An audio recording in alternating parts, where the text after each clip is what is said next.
just whenever you're ready, we can get started. Yeah, I'm ready. Okay, cool. Alright, so can you please state your name? Colin, Boyce, federal member for Flynn. And I've seen what you've been posting on Facebook, and so I wanted to get what your opinion on the Gladstone maternity ward's bypass. Well, obviously the the maternity ward has been on bypass since July or thereabouts, and that's not an acceptable situation for a city the size of Gladstone.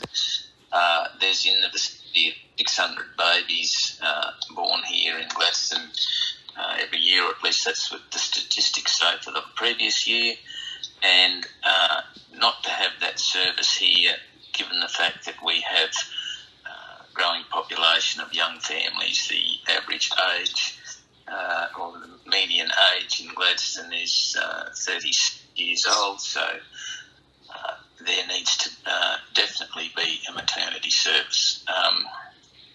So instead of criticising and pointing fingers and apportioning blame and all those sorts of things, we've got to start analysing why these problems keep arising in our health system. And it's not just here in Gladstone, it's Queensland-wide, and in fact it's Australia-wide. And for me, it's not the fault of the nurses or the doctors or the people that work in our health system in respect to the frontline people, but it's more the administration and the governance, the rules, the regulations, all of the stuff that surrounds risk management and litigation and all of that sort of thing, compliance. And we have developed a bureaucratic system that has become erroneous and impractical in terms of delivering health outcomes. So somebody needs to look at the way we manage and our health system in respect to its governance, and change things that need to be changed to provide better answers. Recently in Gladstone we had a health forum and heard from many people in the Gladstone area as their issues in respect to the maternity service and other health issues that they had. For me, I think one of the biggest problems is the fact that if we look at health as a battle, and we simply don't have enough soldiers on the battlefield to win the battle. So the point to that is, how do you provide more people quickly? And the way the system is structured at the moment, we just simply can't train enough people quickly. So I think the nursing profession, and for an example, perhaps we could, this is just an idea, it needs to be explored, perhaps we could turn the nursing profession back into something more akin to being an apprenticeship. So instead of spending 4 years at university to become a RN nurse, you would immediately be, so if you want to be a nurse, you would immediately be assigned to a hospital. You immediately go on the payroll, and then you start your training as a nurse, and you do, whatever menial task you can do around the hospital without very much training. So sweeping floors and making beds and cleaning bedpans and all that type of thing. Yeah. And then you might do that for 3 months and then go off to university for 3 months and do your university studies and then come back to the hospital for 3 months and do that in a cycle until such time as you become qualified. Yeah. Now, if we did that, I think that would immediately relieve some of the staffing and pressures in our hospitals and our health systems everywhere. Yeah. So that's a practical solution that I think needs to be explored further, and I don't pretend that I may know all the ins and outs of the health system, but one of the biggest problems everywhere is the fact that we literally do not have enough qualified people. Yeah. Because I spoke to a lady just on Sunday who just had her baby just last month, and I asked if she was aware of the bypass, and when she asked about it, they told her it was because of COVID and that it would be open by. This is a few months ago, sorry, and then it would be open by September, which is when she had her baby. But then, it's still not open. So, I think just people are very, they're not communicating. Well, the administrators and the people who are, have control of the governance are clutching at straws, making up, or at least offering all sorts of excuses as to why this maternity service is on bypass. And I can tell you exactly the reason why the maternity service is on bypass is because there is not enough trained professionals. So obstetric example, so that's doctors with obstetrics training, those sorts of people that are necessary to keep a service open. There's just simply not enough of them at the moment. People who've gone on sick leave and people who've retired and gone out of the system, for an example, and the health system has not been able to replace those people, and therefore they haven't got those qualified people, so they have to put the service on bypass. Now, Gladstone Hospital does deliver emergency babies if they have to. Yeah. I mean, somebody arrives at the front door and babies decides it's coming now. It's not waiting anymore. It's on the way. They do the very best they can, and the staff and the people that are there at the hospital are magnificent. They're doing the very best they can with what they've got. Unfortunately,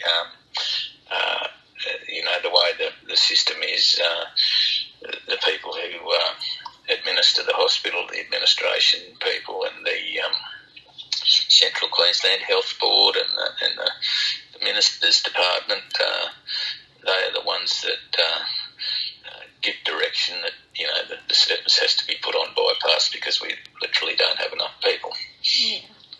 Do you reckon there should be? I know for teachers, when new graduate teachers, they're required to go out to regional areas before they get to choose if they want to go to a major city.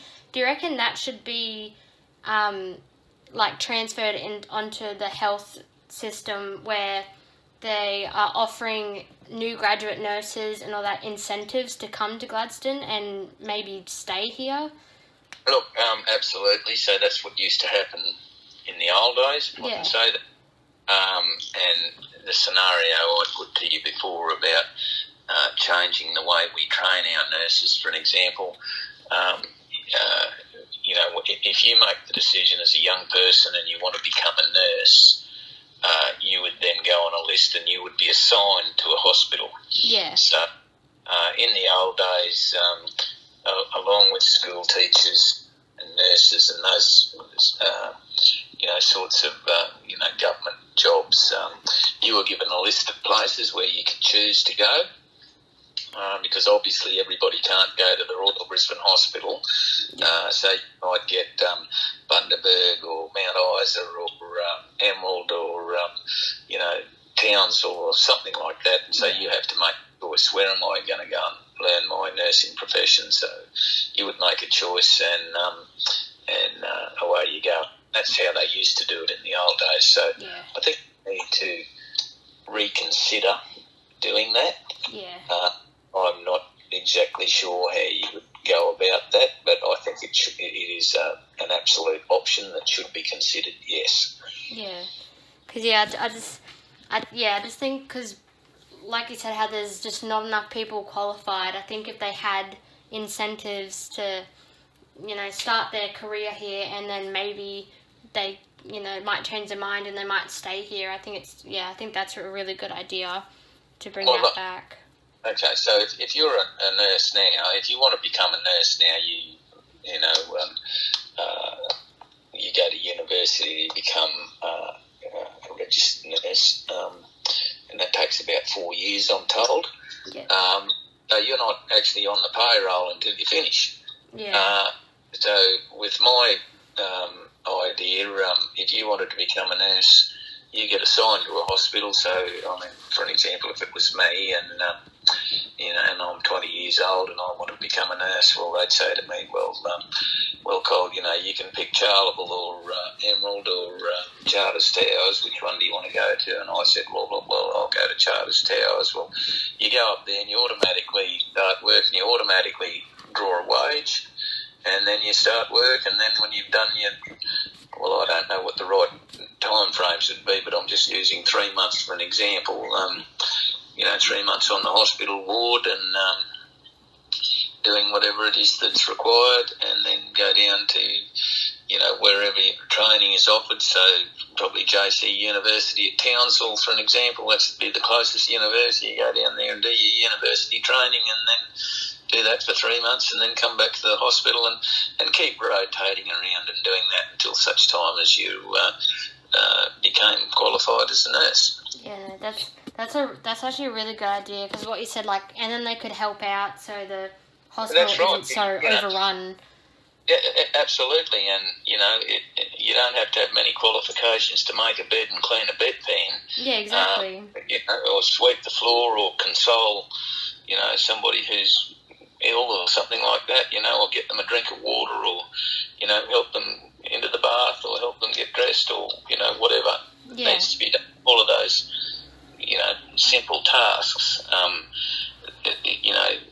not suggesting that they go in and stitch somebody up or take blood out of them until such time as they're qualified, but that happens in time. So people who do all of that menial work, if I can call it that, if we had more people doing that, that would free up the time of the trained nurses to be able to do more of the more important things, if you like. Yeah, because I think that at the moment they're kind of doubling up their jobs and they're just doing everything, so they're very overwhelmed. Yeah, that's absolutely right. So for me, that's a way of immediately getting people into the system and helping with the problem of the fact that all our nursing staff and hospital staff and all of the professionals and allied healthcare workers and all of those sorts of people are all overworked and overloaded and overwhelmed with the way the system is at the moment. Yeah. How do you think that could become possible? Is it just a matter of proposing that idea and hoping? Well, I have actually put the idea forward. Yeah. And I'm yet to hear any response back as to whether somebody might take that up as a viable option yet. Mm. We had a meeting here in Gladstone the other day, for an example, so I spoke to the people that were at the meeting about it, and everybody,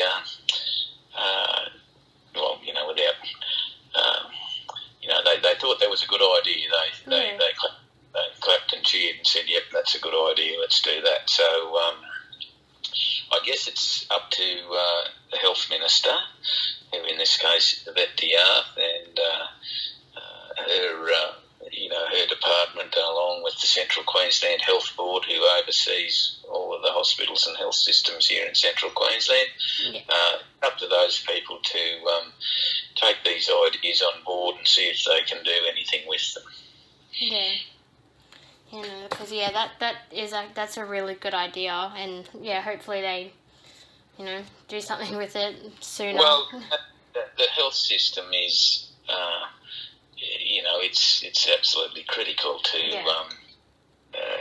to our community way of life, and instead of trying to make politics of it all and it's all your fault and this reason's gone wrong and you're not doing this, and we need to be coming up with solutions to difficult problems.